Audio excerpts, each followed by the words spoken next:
आणि पोरीओ, तुम्ही नीट अभ्यास करायचा. तुम्हाला शिक्षणाची संधी कमी वयात आहे. वय वर्ष 25 पर्यंत आपला बाप आपल्याला शिकू देत नाहीये. आणि म्हणून गावातले लोक, भावकीतले लोक काय म्हणतील याचा विचार करावा लागतो.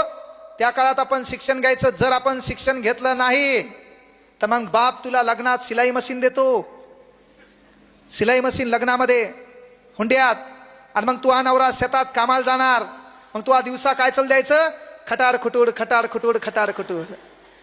लगेच तुझ्या घरावर पाठी येते. येथे पिकोफॉल करून मिळेल, येथे शेवाया काढून मिळतील, येथे पंजाबी ड्रेस शिवून मिळेल.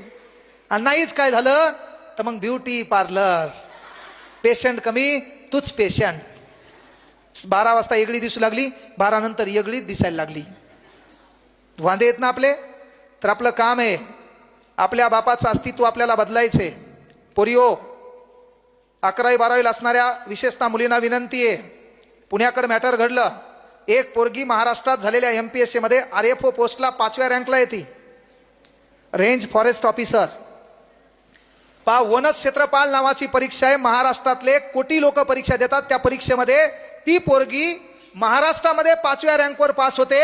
अरे 5व्या रँकवर पास झाल्यावर आपण कोणत्या भिकार चोटाच्या किती संपर्कात का राहायचं, त्याची लायकी काय, त्याच्यासोबत ती एखाद्या गडावर जाते आणि त्या गडावर गेल्यावर तो भिकारचोट तिची हत्या करतो.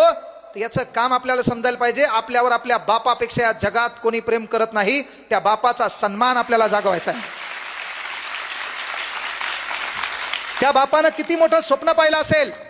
त्या बापाला किती भारी वाटलं असेल की माझ्या पोरीचं आता गावात आल्यावर जंगी स्वागत करायचंय. माझी पोरगी क्लास 1 पोस्टला लागलेली आहे. त्या बापाचा किती मोठा सन्मान असेल. त्या पोरीचा सन्मान पाहण्या अगोदर त्या पोरीचं जर प्रेत घरी येत असेल तर त्या बापानं ते दुःख सांगायचं कोणाला, त्या माईनं ते दुःख सांगायचं कोणाला. आणि त्यामुळे तुमचा काळ आहे. आपण कोणाच्या संपर्कात आणि का राहावं. आपल्याला रस्त्याने चालताना काही भांडगुळा असतील, ताण देतील, त्रास देतील, तेव्हा आपला बाप खंबीर आहे. आपला बाप खंबीर आहे. आपल्या प्रत्येक समस्येवर मात करण्यासाठी आपला बाप आहे. कोणी असे ऐरे गैरे नथू खैरे ताण द्यायले बिंदास्त 8 ते 10 मध्ये. आणि पालकांना एक विनंती आहे, पालकांना कळकळीची विनंती आहे. 8 ते 10 मध्ये तुमचं काम आहे. इथं बसलेल्या शिक्षकांना पण विनंती आहे, कारण शिक्षकाला छान शब्द आहे पहा, मास्तर. मराठीमध्ये शिक्षकाला छान शब्द आहे मास्तर. आणि मास्तर म्हणजे काय? आईच्या स्तरावर जाऊन विद्यार्थ्याची गरज लक्षात घेऊन माझ्या स्वतःच्या लेकराला भविष्यात काय बनवायचंय हे वर्गात जाऊन स्वतःचे लेकरं समजून रक्ताचं पाणी करून शिकवण्याचा प्रयत्न करतो, तो खरा मास्तर. पोरिओ,